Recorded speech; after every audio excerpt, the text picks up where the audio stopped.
psikologi, dan atau penelantaran rumah tangga termasuk ancaman untuk melakukan perbuatan, pemaksaan atau perampasan kemerdekaan secara melawan hukum dalam lingkup rumah tangga. Menimbang bahwa pasal 1 angka 3 Undang-Undang RI nomor 23 tahun 2004 tentang penghapusan kekerasan dalam rumah tangga menyebutkan korban adalah orang yang mengalami kekerasan dan atau ancaman kekerasan dalam lingkup rumah tangga.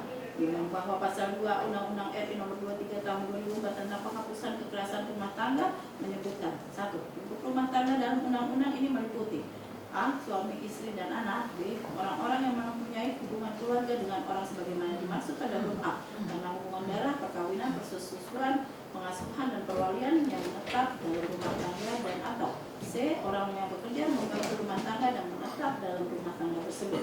2. Orang yang bekerja sebagaimana dimaksud dalam huruf C, dipandang sebagai anggota keluarga dalam jangka waktu selama berada dalam rumah tangga yang bersangkutan.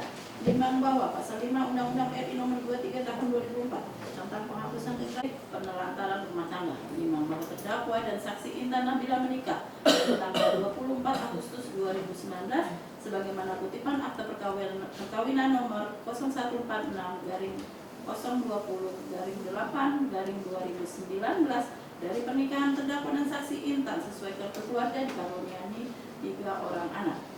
Menimbang bahwa sesuai fakta yang terungkap di persidangan, yaitu awalnya pada hari Selasa tanggal 13 Agustus 2024 sekitar pukul 10:10 WIB di Jalan Raya Ciracas, Cikeas, Jalan Raya Cikeas nomor 44/06 RW 05, Kelurahan Cikeas, Kecamatan Sukaraja, Kabupaten Bogor, Provinsi Jawa Barat. Saksi Intan Nabila membuka dan melakukan pengecekan di isi handphone Samsung Galaxy Z Fold 6 milik terdakwa. Lalu saksi Intan Nabila menemukan riwayat terdakwa telah menonton video atau film pornografi di handphone terdakwa tersebut. Lalu tidak lama kemudian terdakwa masuk ke dalam kamar dan saksi Intan Nabila menanyakan kepada terdakwa, tadi pagi kamu nonton ya?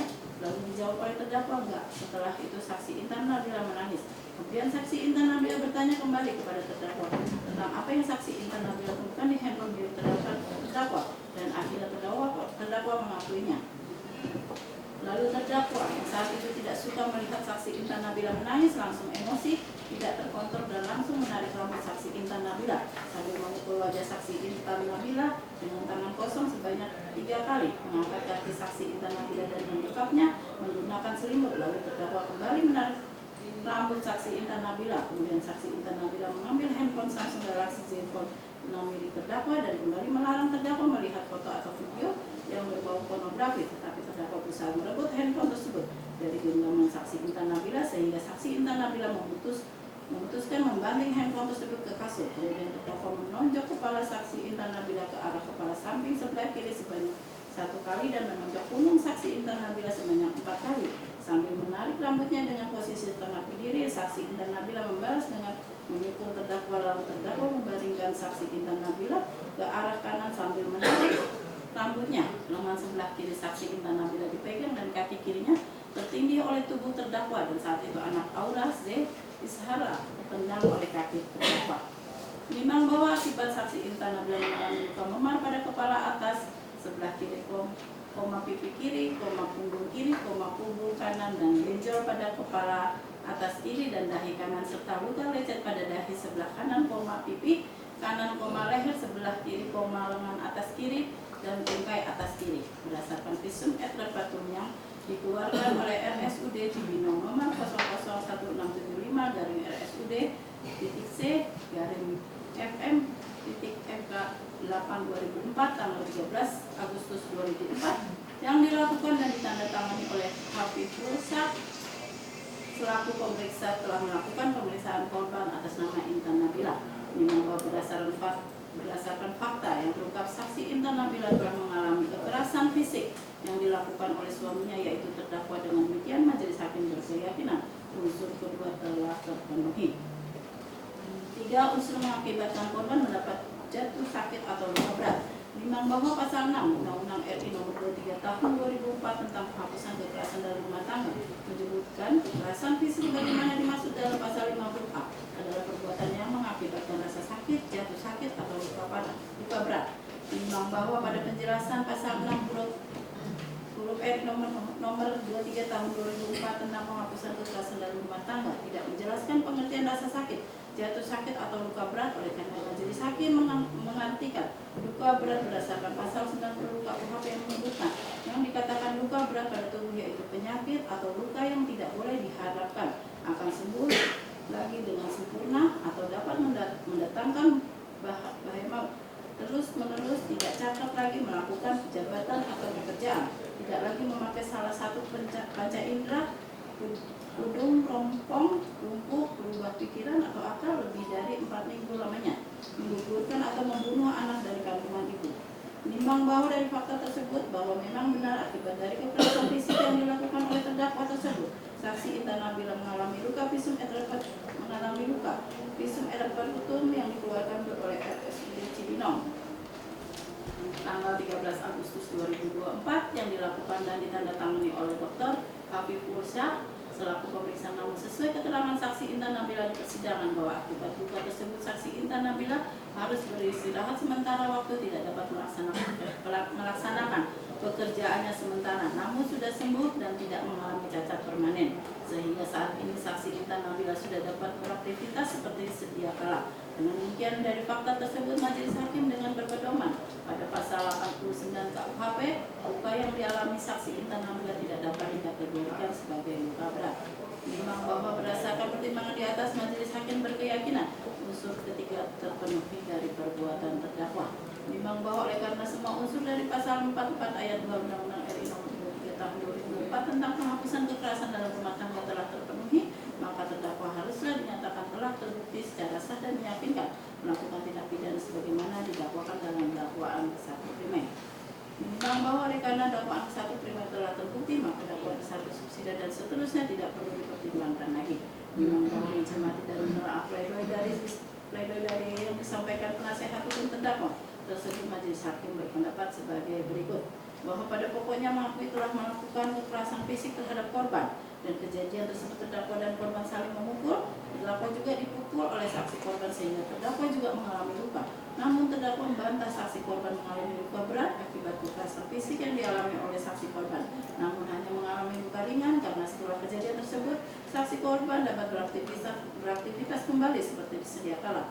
Terhadap materi yang dikemukakan oleh penasihat hukum terdakwa dalam pledoinya tersebut telah dipertimbangkan oleh majelis hakim sebagaimana pertimbangan majelis hakim bahwa akibat dari kekerasan fisik yang dilakukan oleh terdakwa tersebut memang benar saksi Intan Nabila mengalami luka memar dan lecet, namun luka tersebut sudah sembuh dan tidak menimbulkan cacat permanen. Dengan demikian seluruh unsur dari dakwaan ke-1 primer telah terpenuhi dari perbuatan terdakwa dan terdakwa dinyatakan terbukti secara sah dan meyakinkan salah melakukan tindak pidana sebagaimana dakwaan ke-1 subsidiar, yaitu melanggar pasal 44 ayat 2 Undang-Undang RI Nomor 23 Tahun 2004 tentang penghapusan kekerasan dalam rumah tangga.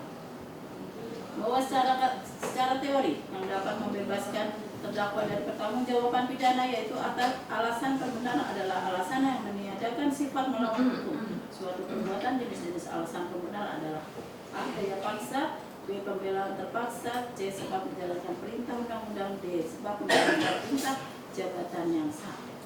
Sedangkan alasan pemaaf adalah alasan yang meniadakan unsur kesalahan dalam diri pelaku. Pada umumnya pakar hukum mengkategorikan suatu hal sebagai alasan pemaaf, yaitu A. Ketidakmampuan bertanggung jawab, yaitu pasal 44 KUHP, B. Daya paksa, yaitu pasal 48 KUHP, C. Pembelaan terpaksa yang melampaui batas, pasal 49 ayat 2 KUHP, dan D. Menjalankan perintah jabatan tanpa wewenang, pasal 51 ayat 2 KUHP. Bahwa memang benar saksi korban di persidangan menyatakan telah memaafkan perbuatan terdakwa dan saksi korban tidak mau lagi memindah rumah tangga dengan terdakwa, yang mana atas permohonan maaf terdakwa tersebut tidak dapat dijadikan alasan pemaaf sebagaimana ketentuan pasal 44 KUHP, pasal 48 KUHP, pasal 49 ayat 2 KUHP, dan pasal 51 ayat 2 KUHP yang dapat menghapuskan kesalahan terdakwa, dan sehingga terhadap terdakwa tetap wajib dituntut pertanggungjawabannya pidana atas perbuatan material yang dilakukan oleh terdakwa tersebut. Bahwa berdasarkan seluruh pertimbangan tersebut di atas, majelis hakim berkesimpulan pledoi dari penasihat hukum terdakwa tidak berdasarkan sehingga ditolak. Menimbang bahwa berdasarkan pertimbangan tersebut di atas, terdakwa telah dinyatakan terbukti secara sah dan meyakinkan melakukan tindak pidana sebagaimana dakwaan dalam dakwaan subsidiar, dan pledoi penasihat hukum terdakwa ditolak, maka terhadap terdakwa oleh karena itu harus dijatuhi pidana. Menimbang bahwa dalam perkara ini terhadap terdakwa telah dikenakan penangkapan dan penahanan yang sah, maka masa penangkapan dan penahanan yang tersebut harus dikurangkan seluruhnya dari pidana yang dijatuhkan. Menimbang bahwa oleh karena terdakwa ditahan dan penahanan terhadap terdakwa dilandasi alasan yang cukup, maka perlu ditetapkan agar terdakwa tetap berada dalam tahanan. Menimbang bahwa terhadap barang bukti yang diajukan di persidangan untuk selanjutnya dipertimbangkan sebagai berikut. Menimbang bahwa terhadap seluruh barang bukti yang diajukan di persidangan tersebut telah diakui keberadaan dan kepemilikannya oleh para saksi dan terdakwa. Oleh karenanya terhadap barang bukti berupa 1 lembar fotokopi kartu keluarga nomor 320104240821014, 2 lembar fotokopi kutipan akte nikah nomor 0146-020-8-2019, 1 buah BK berwarna abu-abu, 1 buah spray bermotif bunga ditetapkan agar dikembalikan kepada saksi Intan. Menimbang bahwa sedangkan barang bukti 1 buah handphone Samsung Galaxy Z Fold 6 ditetapkan agar dikembalikan kepada terdakwa. Menimbang bahwa untuk menjatuhkan pidana terhadap terdakwa maka perlu dipertimbangkan terlebih dahulu keadaan yang membenarkan dan meringankan, keadaan yang memberatkan terdakwa sebagai public figure yang seharusnya memberi suri teladan yang baik bagi masyarakat. Perbuatan terdakwa tersebut bukan pertama kalinya. Perbuatan terdakwa menyebabkan stres bagi saksi korban dan juga trauma bagi anak pertama dan anak kedua terdakwa dan saksi korban. Keadaan yang meringankan, terdakwa belum pernah dihukum. Terdakwa mengakui perbuatannya. Saksi Intan Nabila sudah memaafkan perbuatan terdakwa. Menimbang bahwa oleh karena terdakwa menjadi pidana, maka harusnya dikembalikan pula untuk membayar biaya perkara. Memperhatikan pasal 44 ayat 2 Undang-Undang RI nomor 23 tahun 2004 tentang penghapusan kekerasan dalam rumah tangga dan Undang-Undang nomor 8 tahun 1981 tentang hukum acara pidana serta peraturan perundang-undangan lain yang bersangkutan. Mengadili 1. Menyatakan terdakwa Amor Toredor Gusti Fante bin Epi Gustiawan terbukti secara sah dan meyakinkan bersalah melakukan tindak pidana melakukan perbuatan kekerasan fisik dalam lingkup rumah tangga yang mengakibatkan korban mendapat jatuh sakit. 2. Menjatuhkan pidana oleh karena itu terhadap terdakwa dengan pidana penjara selama 4 tahun dan 6 bulan. 3. Menetapkan masa penangkapan dan penahanan yang telah dijalani oleh terdakwa dikurangkan seluruhnya dari pidana yang dijatuhkan.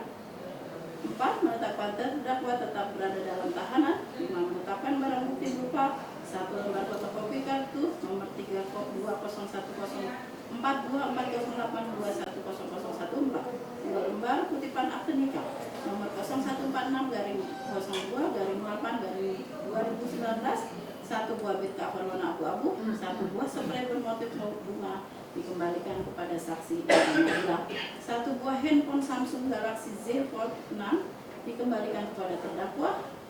7. Membebankan terdakwa untuk membayar biaya perkara sebesar Rp5.000. Demikian diputuskan dalam sidang permusyawaratan Majelis Pengadilan Negeri Cibinong pada hari Senin tanggal 30 Desember oleh kami Majelis M. Tri Rahai sebagai hakim ketua, Wahyu Duri SHMH dan Siti Suryani SHMH masing-masing sebagai hakim anggota yang diucapkan dalam sidang terbuka untuk umum pada hari tanggal 7 Januari 2025 oleh hakim ketua dengan didampingi oleh anggota tersebut dibantu oleh Toriko SHMH Panitra pengganti pada Pengadilan Negeri Cibinong serta dihadiri oleh jaksa penuntut umum, terdakwa dan penasehat hukum terdakwa. Itu ya. Baik ya. Terhadap putusan ini silakan bila akan mengajukan wandi dalam waktu 7 hari. Ya. Dengan demikian perkara ini selesai dan ditutup.